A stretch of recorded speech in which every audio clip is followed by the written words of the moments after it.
Welcome back, WNST, Towson, Baltimore, and Baltimore Positive. I'm feeling the orange skies and the purple glow, and I felt like a happy image of Baltimore Positive, despite the fact that, been a tough week in a lot of ways, and certainly for Orioles fans out there, Don Moeller, as we get going here on the Recon. But we spent Monday on a golf course, right? Beautiful day out at Hayfields with Leonard Raskin and Raskin Global.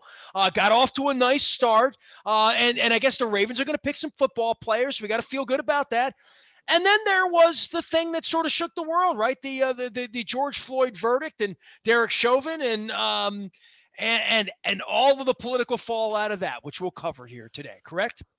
Well, it's been quite a week, and you're right. I think I spoke to former Baltimore County Executive Jim Smith just this week, and former judge spoke to him really about his experience as a circuit court judge, about his thoughts when it was announced that the jury had reached a verdict in 11 hours. And my question for him was, at that point, Judge, did you know that it was pretty preordained that the verdict was going to be guilty? I thought it was interesting that Jim Smith indicated that he felt the verdict was going to be guilty the moment that Derek Chauvin decided not to testify. And his rationale as a judge, who's presided over many, many jury trials, was that in a case like that, particularly where everyone has seen the crime, that it is imperative, not that he has to, his legal right not to testify, obviously, but that his chances of an acquittal or a hung jury are much better if he's able to get on the stand and give the jury some sense of the circumstances and his state of mind that led to what they've witnessed. And he said the inability to do that usually does not work out well for the defendant. So I thought that take was interesting. You and I had spoken for a couple of weeks now about the trial. And when I came across my phone that the verdict had been reached, I turned to Linda and I said, I think we're going to be able to exhale because he's guilty. And she said, well, why are you so sure? And my rationale was the same as almost everyone else's, that I was convinced that in that first of all, they couldn't be hung, right? Because if you had a hung jury, they'd have to come back in, tell the judge they were hung. He would then say, you haven't been out long enough. You need to go back and try again. The state's got a lot invested in this. Work harder. That did not happen. So you knew you didn't have a hung jury. And it was inconceivable to me that 12 jurors would have found him not guilty. So given that, it was pretty clear to me that they found the evidence overwhelming. I was glued. I actually had someplace I was supposed to be, Nestor, and I rearranged that because I wanted to see the actual moment.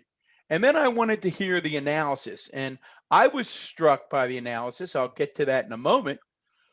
But before I do, I'm just curious as to your reaction, because I think everybody's reaction was different. Well, you thought it was a done deal. I felt like 9 hours of deliberation that this was going to go in the outcome it went. Every moment along the way, and I've mentioned this a lot over the last year and a half, my wife and I were trapped in a rainy hotel room in Seattle a year and a half ago. We were about to go out to Hawaii, and she loves To Kill a Mockingbird. And it happened to be one of my favorites. Happened to be on in the courtyard we were staying at, or the Aloft, whatever we were staying at in Seattle. We had some great pizza, and it just happened to be on in the middle of the day. There's college football and everything. And I fell back into it, and I hadn't seen it since Miss Monday taught it in 10th grade, or whatever, And my wife had always said to me, love To Kill a Mockingbird. I think maybe one time along our marriage, she watched it, while I was here and it was on. And I said, oh, To Kill a Mockingbird, black and white, Atticus, Jed, the whole deal, right? But that day I sat and watched it for the first time as an adult. I was 50 years old. The first time I watched it I was 15 years old or whatever I was, right? But not anything that went back. I watched it and I sort of forgot how it was going to turn out because it's been 30 years. And to be really honest, Don, I didn't read the book. I read the Cliff Notes. I'm not going to lie to you. You know what I mean? I can't lie to my high school guidance counselor. So having sat in that courtroom experience and all of that and saw what happened there, I'm always, and O.J. Simpson, right? I mean, O.J. Simpson was in front of everybody last week. Everybody had talked about that. The glove, all the nonsense. I didn't watch 15 hours of the movie. Did you watch the movie last year, right? Wasn't it a whole series? Oh, the miniseries at 2 years. Absolutely did. Sure. See, I don't invest in that. I invested in the real thing. Sterling K. Brown, was so having seen outcomes in this culture, especially if you're of color, right, of any kind, right, in this culture, there's never a done deal. We all saw the Bronco. We saw all of it, right? OJ's still looking for the murderer. I know this to be true because he told us. But so I never think anything's a done deal, Don. So what was my reaction? My reaction was they got this one right in the same way that I look at a football call or anything and say, did you get it right or did you get it wrong? The evidence is on video, all of that. And I see football calls that to me, here's the rule, here's the thing. Here, I've seen juries, I've seen To Kill a Mockingbird, I've seen O.J. Simpson. So I never think it's in the bag, this is so clear cut because the dude's knee was on his neck for 9.5 minutes. Yeah. Everybody saw it. Everybody saw what happened. And the defense still goes on a daily basis and tries to completely embarrass, debunk, do everything in its power, make the witnesses guilty, for crying out loud, right? Crazy stuff happens during including wearing gloves and stuff that is sort of now, what was the prosecution thinking there, Well, I think it's interesting. You bring up some examples that I think sort of flip it on its head a little bit. Like the OJ thing is not the first one that would come to my mind, but I would say there is a connection in this way, in that in the OJ case, thing go the way we thought it was going to go. No. But in terms of the underlying issues here, what happened in the OJ case was the Los Angeles police ended up on trial. It ended up not being about OJ's guilt or innocence. It ended up being about the LA police. So nothing ends anything like a sloppy prosecution, right? I mean, Theroux went through that last week, right? Literally. Yeah, but I don't know that, again, I don't want to fixate on OJ. I don't know that it was a bad prosecution. Again, I think I'm simply saying OJ is when everybody in the country was standing watching a trial, watching an outcome, and picking a side. But I can't think of anything in my life that there's been a side picked on. And believe me, there were plenty of people to pick the side of leave the cop alone. Leave all cops alone. No, I don't think there's plenty of people that pick the all cops. So leave. I don't think there were this time. And that's where I think, and along with many others, I've posted that I hope this is the beginning of a discussion and not the end. I think I've told this story before, and then I want to move past OJ to examples that I think were so front and center in all of the analysis the past week or so. And that is that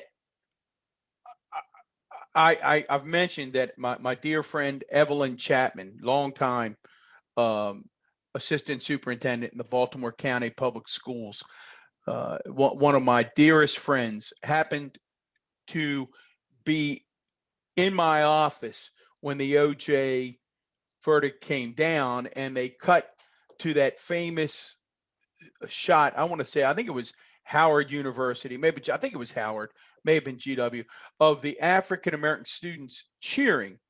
And it was probably one of the best 15 or 20-minute discussions that I've ever had about race to this day. And I'm an old guy. I And was in a I room turn, of half black and half white people who didn't know each other in a public place when that happened. yeah, so that's, In that was Cleveland, probably Ohio. I was a in little, Cleveland, Ohio, in a Holiday Inn, in literally a bar, restaurant, brunch area with 250 people who packed in. It's 1994. There's no internet, right? You had to be in front of a television. If you worked in an office, there were no right, televisions, right? They all came down, and I had the reaction in the room of every white person going like correct. this and every black person cheering. Correct. And what Evelyn was so eloquently able to help me understand that day, and that's why I said, I hope this verdict is the beginning of discussions. She was able to help me understand that that reflection wasn't so much about his, that reaction wasn't so much about his guilt or innocence. It was about a feeling that African Americans never get treated fairly by the police or by the American justice system. And so I think the fact the other day that there were pundits who were saying, I'm not going to celebrate this because this is one example. And Yeah, I didn't feel any sense of I, celebration, Don, correct, because like correct, to me, justice is served, and that's the way it should be. correct. Like There was no celebrate, and no the thing celebrating a that man's got death the or thing that got lost, Nestor, and where we need to have really important discussions. And I'm hopeful. I actually am hopeful that we can begin now to have some serious discussions about what policing should look like in the 21st century. And starting from a premise that the overwhelming majority, if not 90, as I say every week, somewhere in that range of the men and women who serve as police officers care and and want to do the right thing. And it really becomes, I think, more about training and a discussion about what policing should look like. but Don, what can be done with a 13-year-old kid in Chicago? Because the Well, first video is, oh my God, they shot a kid with his hands well, up, I'm and going then to you take realize he had a gun. He was running away from the cops. He ditched the gun and was shot within 8/10 of a well, second. take Literally within 8/10 of a second. sure. Take the one that's even more recent than that is the If the the cop 17 year shot old girl. me on Bank Street, right, and we had real shootings in Eastwood. You remember the Jimmy Willie and the Roman Wells aunt? You remember Roman Wells aunt, correct? Hmm. Hmm. I mean, we had real like incidents that happened in my neighborhood when I was a kid. If I was a 13-year-old kid with a gun running away from the cops, and I did that and I got shot, I don't know that my parents would have said like, "What are you doing there?"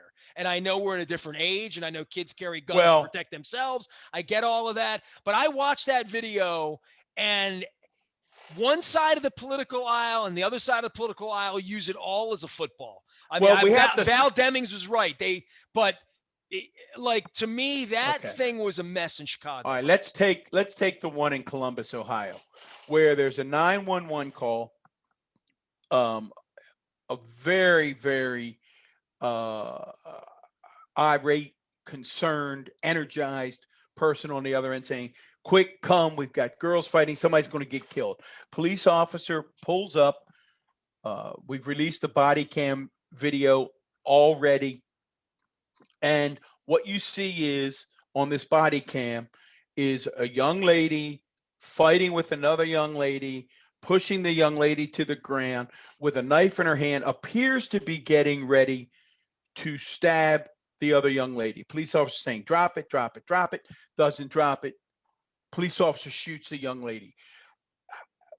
Most of the people that I've seen interviewed about that say that particular case is the one that people have to step back and recognize how extremely difficult the job of the men and women who service as police officers, how difficult that job is.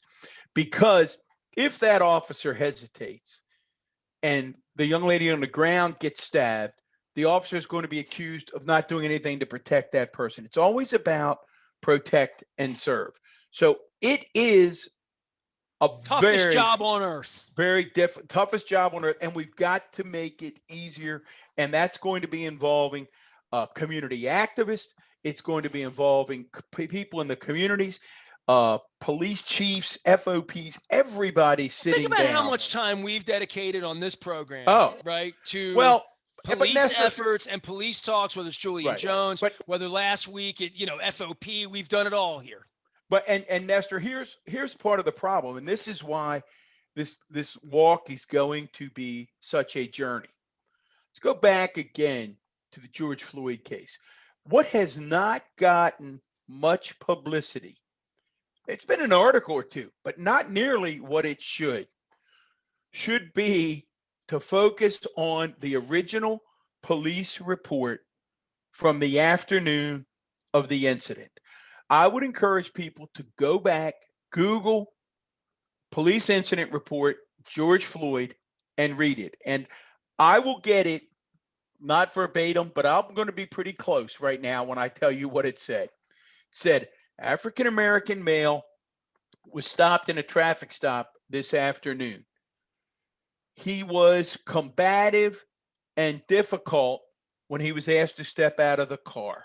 The officers were able to restrain him when they discovered he was having some medical distress. They immediately called for an ambulance, and he was transported to the hospital where he was deceased. That was what was in the official police report. Now, we've seen the video since then and know that report was fiction. Without Darnella Frazier, the 17-year-old young lady who stopped and filmed the 9-minute and 52 seconds, that police report would have been what was the major piece of evidence in the trial. And my guess is we would have ended up with a hung jury or an acquittal again without Darnella Frazier's cell phone. So I think rightfully that what African Americans particularly, but others who are concerned about social justice in the United States are asking is, why does it take irrefutable evidence to get the kind of justice that we should get? And again, Nestor, you always talk about history lessons. I mean, we need to go back. I mean, I was trying to think of the ones that I've learned about and studied, and it's all of our brains. I was thinking of Emmett Till in August of 1955. Emmett Till was in a grocery store in I think it was Mississippi, grocery store, and he spoke to a white female. That was against the law. A few days later, he's dragged out of his house. He's beaten to a pulp. He's brutalized. He's lynched, and he's thrown in a river. He's thrown in a river. And when he's recovered, those men go on trial. They're acquitted. They're acquitted. So that's the history. When people say, well, why are people so distrustful? That's the history. You go all the way back to the civil rights workers that I thought about and remember very, very much in the 1964, Cheney, Goodman, and Schwerner, the famous film with Gene Hackman, Mississippi Burning. They're civil rights workers on a freedom walk, killed again in Mississippi. And the state refuses to prosecute. So the federal government comes in, 17 people are charged, or 18 people are charged, and only 7 are convicted. And they get minor sentences. So, and then we just go down the list, right? Eric Garner selling cigarettes, Tamir Goodman jogging through a neighborhood. I mean, we go on and on and on. So this is the beginning of a journey. Hopefully, it allows people to begin to have a discussion. Yes, we exhaled, but it goes on and on and on. And we've got to say something has to change. We can't wake up every day when another African American is being shot, and we can't. And you know why we can't do it for police officers either. I mean, one of the things that I hope happened is that we broke through the blue wall, and that we're going to see this transition. Hope springs eternal, where the good cops say the bad ones are bad for all of us. And you and I have talked, as you pointed out, gun trace task force ad nauseum. Very, very difficult for me to believe that a number of people in the Baltimore City Police Department did not know about Wayne Jenkins and his crew. It's just hard to believe, right? And they sort of looked the other way. So, are we now going to get to a point where police officers say, for my own safety, we can't tolerate these bad apples? And we have to be able to say, as the president has said openly, we have a systemic issue. It's not a bad apple here and a bad apple there. We have to look at training. We have to go all the way back to the academies. Nestor, I've been a proponent for a number of years. We've done some of this in Baltimore County, not to the extent that I'd like us to. I would love to see us create our own pipeline, to use a baseball analogy, our own minor league. So some sort of ROTC, like exactly. Yeah, okay, with there you with go. really top level young men and women in cooperation with Dr. Curtinitis and the community college, where and with a lot of psychological training and social training, where if your kid in the 9th grade thinks that's the way you want to serve, right? Why not go on a track to be able to do that, right? And let's do it the right way. Make it a truly elite program where you come out with an AA degree on your way also to a full 4-year degree. You've been trained the right way, and that way every year. What's a policeman expect? I almost should ask this more. Let's get Melissa Hyatt. Let's get some. Let's get some. It's been a year. Let's bring all the. We're glad to get Chief Hyatt back on. Sure. Yeah, sure. Because I would say this, right? Like football players, it's draft week, right? And this maybe is a good little transition because we can go on and on with this. I won't talk baseball with you, I promise, on the Recon. Oh, we were. I thought we were going to. I'm going to tell you what's wrong with baseball. Oh, we are going to do baseball. We did that last week. No, we didn't. We got cut short. So we are going to do what's wrong with baseball. I would say this. When it comes to the Ravens picking football players and all that they're going through and all the psychological this we give and all the tape they had and tape they didn't have and all the other things that go on, every football player knows one thing, Don, that it's the NFL, not for long, right? Like that this is only going to be a 5, 6, 8, 10-year deal. I'd love to know that in your world, right? In your world, there is a 15-year-old boy or girl. They think they might want to maybe go to military, maybe serve. Don't want to be a doctor, don't want to be a lawyer. They want to be, in some sort of service, police, in that track. But when they're young, you're saying school them up down at EVT, Dundalk, wherever, Colgate, start them, whatever, right? Now they come out community college, you send them over to Dr. Curtinitis, and they want to get on the force, and they're going to be a young police officer, 21, 22, 23. That's young, right? So they get on the force. How long do they expect to do that? Wear a badge, go into people's homes, break up. She's got a gun. He's got a gun. They got a drug. But I think when you say it's a policing career, do you think when I'm 45, when you go into the military and you say I'm going to have a military career, you still think of retiring at 38 or 42, or you don't. Well, I don't think you think of it as a 45-year career. No, so to your point, to get the education part of someone, to get that part of it in, right, from a policing standpoint, would be when you're 45, you're going to do something else with your life. I would think about it that way. Yeah, pretty much. I mean, it varies a little bit from subdivision to subdivision, but in Baltimore County, a police officer can reach full retirement. Him or her can reach full retirement benefits in 25 years. So if you come on at 21 You'll and be you're done late before you're 40s, 50. I'm you 52, dude. right. And if it were over for me, if I went into that, and I would have been a hell of a different life, a much harder life. I get all of that.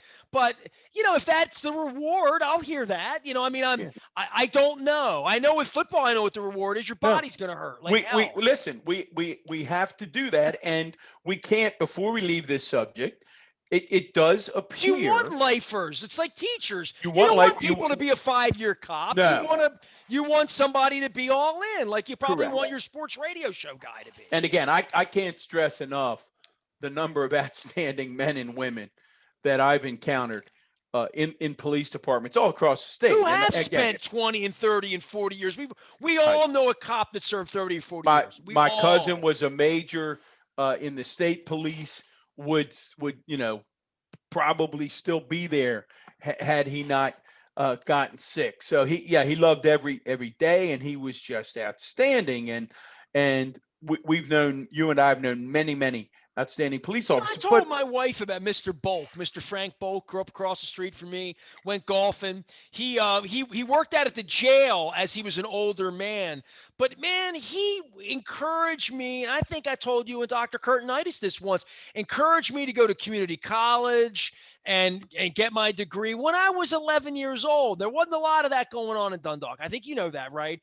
And he was a police officer, and I forget what an impact he had on my life. Like, not even like an uncle, like yeah, more important in my life than an uncle would have been. and He I was a would suggest, very influential man, and a man that I confided in more than a priest, more than you as my guidance counselor. Frank knew a lot about me, but he was a cop. You know what I mean? And that and meant something in my neighborhood. I would suggest that he's the rule, not the exception, and that's why it's so important, and that's why it was so encouraging to me, Nestor, that in the wake of this verdict, in the wake of all that's happened over the past year, that it looks like Republican Senator Tim Scott, the Biden administration, I think Senator Booker taking the lead on the Senate part, looks like they might actually be getting closer to a deal on the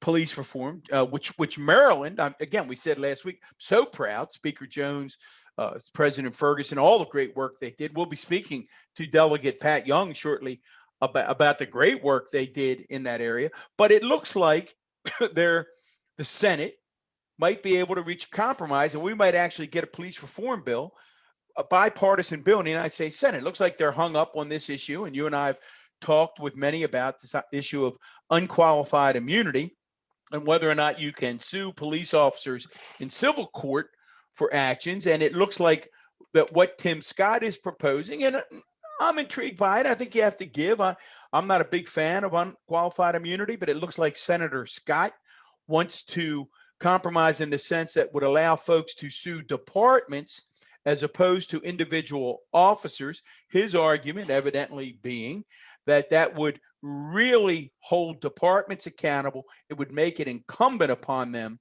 to make sure that their officers are trained in the right way so that they're not writing huge checks down the road. And his sense is that would make a real difference. That if I were in the United States Senate, I would listen to that compromise because I think you don't always get exactly what you want. I'd be open to that. And I can't leave the topic before we close up briefly with a little baseball. We got to have a little levity every week, right? But that, again, I look back to the decision that Baltimore County Executive Kevin Kamenetz made 3 years ago when he overruled his own police chief, well-meaning. His chief was well-meaning, the FOP, the commission, who wanted to go slow and wait and do a small pilot on body cameras. And County Executive Kamenetz said, it doesn't feel right to me. I think things are evolving in a way that we need to get out in front, and we need to spend the money, build it into the budget, and expand body cameras 100% in Baltimore County.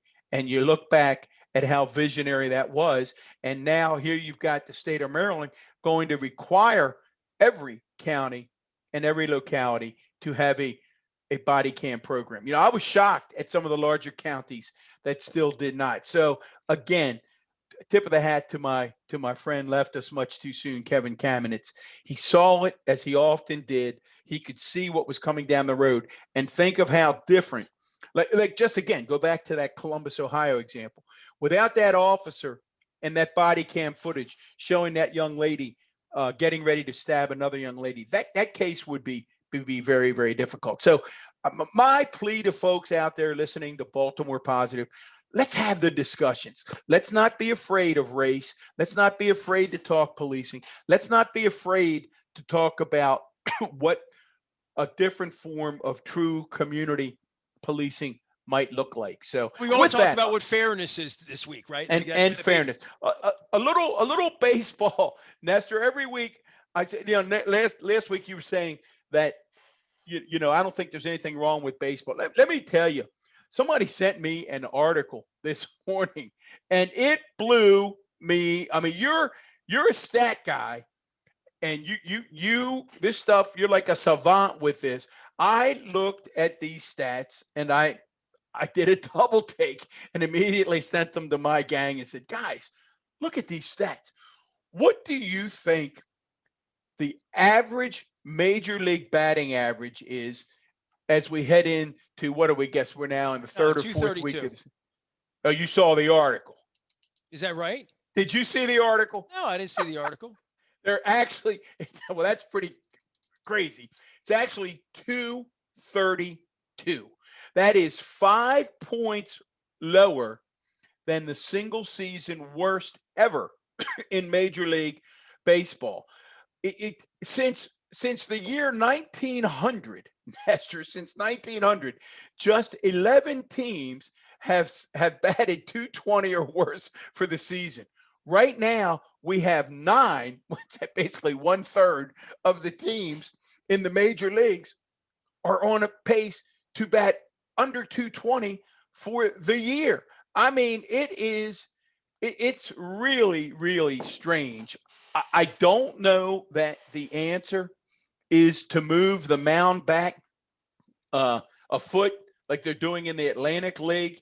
I worry a little bit about, we got enough arm problems as it is, but I've watched enough guys, Nestor, catching short pop-ups in the outfield and taking balls that are 112 miles an hour exit velocity and catching them in a hole between second and first or a second and third and throwing the guy out. The change that I would make immediately would be, I would pass a rule that infielders have to be on the dirt in the infield, and you have to have 2 infielders on each side of second base. I would end the shift. I think that would immediately do more for offense than moving the mound back a foot. And it's so funny. I know I am in the minority on the 7-inning games. I know you hate it. I know most of my baseball friends hate it. I would go. Must be like baseball. Well, I would go further. I would actually go further. And I know, be a big asterisk. We'll wrap it up here. I would go further. We can talk about this later. I would change all games to 7 innings. Oh. And here's my, right, sleep on it for a week. Here's why. Back in the Jim Palmer era, the Sandy Koufax, guys pitched 7 and 8 innings. Now you're happy if your starting pitcher goes 4 2/3 or 5 1/3. I would suggest that it would reflect. It would be a much more of a reflection and look much more like old-time baseball. That's a topic for another day. That's another edition of the Recon. I'm not going to pay him $40 million to get 7 innings out of him. Oh my God, Moeller, that is the end. In the old days, I'd sit here and argue with you, but I'm just going to go eat now. He is Don Moeller. We're going to be at Fadley's. We're going to be at State Fair. All big thanks to our friends at Wise Markets for all of the wise conversations we're adding to our intelligent conversations around here. We're going to be out and upward and outward once I get this second shot next month, so make sure you are staying tuned. We talked a lot last week on the Recon about crab cakes and the crab cake tour. That is coming your way. We are WNST.net, AM 1570, Towson, Baltimore. We never stop talking Baltimore positive.